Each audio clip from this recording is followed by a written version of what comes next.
जो बात करने जा रहे हैं, आज हम लोग बात करने जा रहे हैं माधवदेव द्वारा रचित बरगीत के बारे में। तो मैंने आप लोगों को कुछ क्वेश्चन दिया था, उस क्वेश्चन को हम लोग फिर से रिवाइज करते हैं। मैंने पहला जो क्वेश्चन किया था वो क्वेश्चन था क्या कि माधवदेव किसके शिष्य थे। तो माधवदेव यहाँ होगा शंकर देव के शिष्य थे। दूसरा क्वेश्चन मैंने कहा कि माधवदेव का जन्म कब और कहाँ हुआ था। तो माधवदेव का जन्म 1479 में असम के लखीमपुर जिले के नारायणपुर के निकट लेटेकू पुखुरी नामक गांव में हुआ था। मेरा अगला जो प्रश्न था वो था कि उनके पिता और माता का नाम क्या था। तो उनके पिता का नाम गोविंदगिरी भुइया तथा माता का नाम मनोरमा थी। आगे मैंने पूछा कि माधवदेव ने किस धर्म का प्रचार किया। तो आपको लिखना पड़ेगा कि माधवदेव नव वैष्णव धर्म के प्रचारक थे।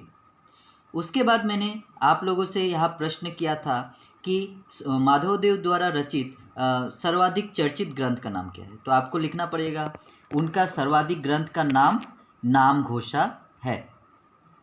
अगला मेरा प्रश्न यहाँ पे था कि वो जो है शंकरदेव से कब दीक्षा लिया था या शिक्षा लिया था।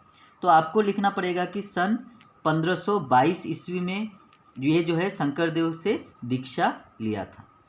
आगे है कि उनकी जो है उस समय उनकी आयु कितनी थी। तो आपको लिखना पड़ेगा उस समय आपकी आयु 32 वर्ष की थी। ठीक है, इनकी आयु 32 वर्ष की थी। उसके बाद मेरा प्रश्न था कि शंकरदेव माधवदेव के मिलने को असमिया समाज में क्या कहा जाता है।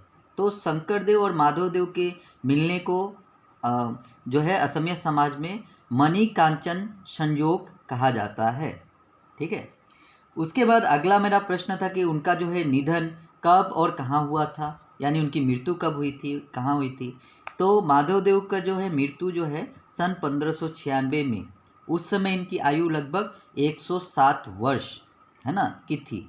और कहाँ हुआ था वो भेला सत्र और कोच विहार, यानी आज जो हम लोग कूच बिहार बोलते हैं वो कोच विहार में हुआ था। ठीक है, अब हम लोग बात करेंगे अब हम लोग बात करेंगे यहाँ पे इसमें क्या है बरगीत, माधवदेव के बरगीत में क्या है और इसमें क्या बोला गया है। तो पहले मैं बरगीत को पढ़ देता हूँ कि यहाँ दिया क्या गया है। राग माहुर ध्रुव मेरो माई ओहो यशुआ आजू हमू बरही भुखारी जो किछु लवनो हमाकू देलह नाही खावलो सोही रुखारी।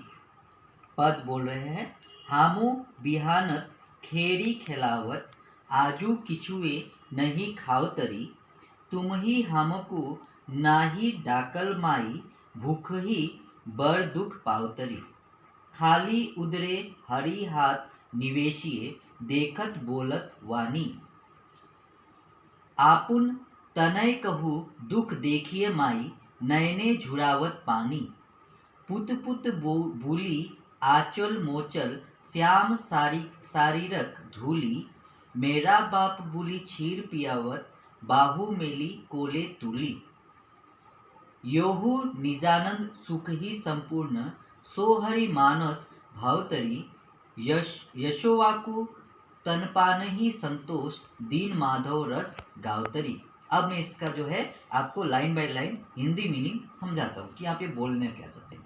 कि राग माहुर, अब ध्रुव बोल रहे हैं मेरो माई ओहो यशुआ, यानी यहाँ पे श्री कृष्ण एक छोटा सा बालक अपने माँ यशोआ का मतलब हो गया यशोदा से बोल रहे हैं आजू हमो बरही भुखारी, यानी बोल रहे हैं कि हे माँ आज मैं बहुत ही भूखा हूँ। जो किछु लवनी हमको देलह नाही खावलो सोही रुखारी, यानी आपने मुझे जो भी कुछ दिया था खाने के लिए, आज सुबह जो भी मुझे खाने के लिए आपने दिया था मैंने कुछ भी नहीं खाया क्योंकि ये सभी चीज़ें मुझे रूखी लग रही थी। अब आगे बोल रहे हैं पद में हामू बिहानत खेरी खिलावत आजू किचू ही नहीं खावतरी, और मैं भी सुबह से ही खेलने के लिए बाहर चला गया और मैंने कुछ भी नहीं खाया। तुम ही हमको नहीं डाकल माई, यानी आपने भी मुझको आज नहीं बुलाया। यानी श्री कृष्ण की जो माँ है यशोदा, वो हर दिन कभी ना कभी उनको बुला लिया करती थी, उनको हालचाल लिया करती थी। लेकिन आज इनकी माँ भी काम में इस तरह से व्यस्त हो गई कि इन्होंने आज श्री कृष्ण को बुलाया भी नहीं, और इधर तो श्री कृष्ण ने सुबह से कुछ खाया भी नहीं। आगे बोल रहे हैं, तुम ही हमको नहीं डाकल माई, भूख ही बर दुख पावतरी। और ये भी तो हम लोग बात कर लिए हैं कि आपने मुझे बुलाया भी नहीं है, मुझे बहुत जोरों की भूख लगी थी। खाली उदरे हरि हाथ निवेशिए, देखत बोलत वानी। यानी यहाँ पे हम लोग इस फोटो में देख सकते हैं, आप लोग देख सकते हो कि यहाँ पे एक छोटा सा बच्चा जो है खड़ा है, और वो अपने जो है पेट में नन्हे हाथों से अपने पेट को मल रहा है और अपनी माँ से कह रहा है ना। यानी यहाँ पे ही कृष्ण, ये छोटा सा बालक कृष्ण है, और माँ से वो अपने खाली पेट में हाथ को मलते हुए कह रहा है, दिखाते हुए कि मुझे बहुत जोरों की भूख लगी है। अब यहाँ पे देखते हैं आगे क्या बोल रहे हैं। आपुन तनय कहू दुख देखिए माई, नयने झुरावत पानी। यानी ये स्वाभाविक है, इतना छोटा सा प्यारा सा बच्चा जब इस तरह की बातें करता है तो उसकी माँ जो है उनको भी दुख पहुँचता है, मन में दुख होता है कि हाँ, मैंने अपने बच्चे को इस तरह से छोड़ दिया है ना, उसका ख्याल ही नहीं रखा। उनको माँ को बहुत दुख होता है, यानी यशोदा को बहुत दुख पहुँचता है, और वो उनकी आंखों से जो है आंसू जो है बहना शुरू हो जाती है। पुत पुत बोली आंचल मोचल, श्याम शरीरक धूली। और उनको बुला के, बच्चे मतलब कृष्ण को उनकी माँ बुला के अपने आंचल से, है ना, आंचल से क्या करते हैं, पहले उनके शरीर को पूरा पोंछते हैं, क्योंकि छोटा बच्चा है, बाहर खेलने गया है, धूल वगैरह लगना स्वाभाविक है। तो अपने आंचल से उनके पूरे शरीर को जो है वो पोंछते हैं, साफ करते हैं। यानी एक माँ अपने बच्चे के शरीर को अपने आंचल से पोंछ रहे हैं। मेरा बाप बोली क्षीर पियावत। यहाँ पे बाप जो शब्द है एक क्वेश्चन में भी पूछा है कि बाप शब्द क्या है। तो आप यहाँ पे जो बाप है, हम लोग छोटे बच्चे को बाबू, कभी कुछ भी एक जो है निक नेम से बुलाते हैं घर पे।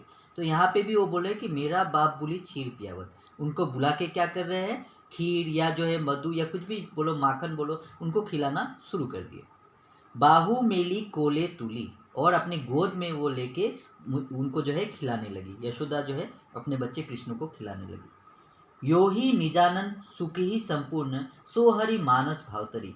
और ये बोल रहे हैं, माधव देव बोल रहे हैं कि इस तरह के जो वर्णन को देख के, चित्र को देख के, कि कृष्ण तो स्वयं जो है विष्णु के अवतार है ना, स्वयं विष्णु भगवान है, और उनका इस तरह की हरकत देख के एक छोटे से बालक जो भूख लगा हुआ है, अगर भगवान चाहे तो कितना कुछ खा सकते हैं, स्वयं ले सकते हैं, लेकिन यहाँ पे भूख से तड़पते हुए वो बालक है जो विष्णु के अवतार है। इसको देख के जो है माधव देव जो है वो बहुत ही मतलब भाव विभोर हो जा रहे हैं। यशोवाकु तन पाने ही संतोष, दिन माधव रस गावतरी। और माधव देव इस तरह के गीत गा के ही अपने आप को जो है बहुत ही संतुष्ट महसूस कर रहे हैं, है ना। भगवान का इस तरह का जब वर्णन कर रहे हैं, वो स्वयं भी अपने आप को वहाँ पे पा रहे हैं उनकी जगह पे। तो ये आप लोगों की कविता थी, ये माधव देव का पूरा बड़गीत को क्लास 9 का जो आप लोग का है, मैंने यहाँ पे पूरी तरह से समझाया, ठीक है। तो आपको हो गया हम लोगों का, आपका ये वीडियो भी, हाँ नहीं ऑफ कर, ऑफ कर, ऑफ कर।